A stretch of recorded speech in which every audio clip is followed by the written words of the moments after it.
So this is one of my Ableton sessions for my demos. I'm going to be talking about some of my processes pretty quickly, and how I record here at home for these demos.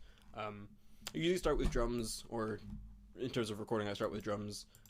I always use MIDI drums just because I don't have a kit here, and I've gotten a pretty good flow with them. And I usually just, add lots of saturators and compressors and things like that, and I'm able to make the sound, I think, pretty good. I think you can tell it's MIDI, but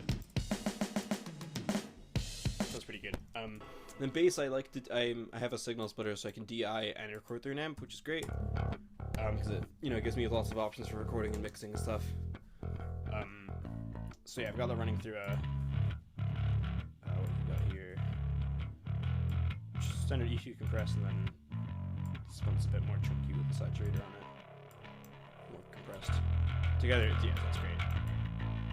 And then the guitars as well, like I double tracking, panning and stuff, which again I've just gotten in the habit of doing. It really helps in my workflow that I'm just used to doing that and saying, right, okay, guitar one, go left, let's do this. And yeah, as well, I try and amp and DI. I don't love using amp sims, but I have, just not really for this particular track. Yeah, synth I usually just run through my pedal board. I've got a Scarlett solo interface, so everything runs into that. And I've got the standard microphone and headphones pack that it came with too, which I use for everything, which honestly work great for me so far. Yeah, vocals, there's nothing interesting about how I record them, honestly. But I'd like to have some different tracks going on. Roll a couple dice and we'll see where it leads. Spend a little time. A drive, a reverb, and a kind of a dry one. And then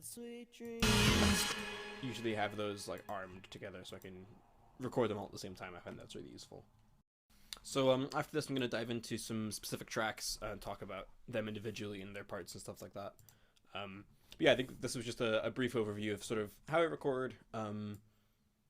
I think I really value my workflow in this space, and being able to write and have Ableton just right there to be able to write things. I think that's great.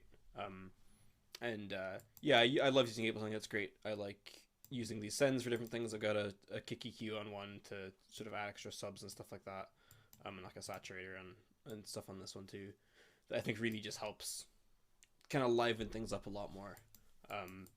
And yeah, I think Ableton's great for its stock plugins are fantastic and everything.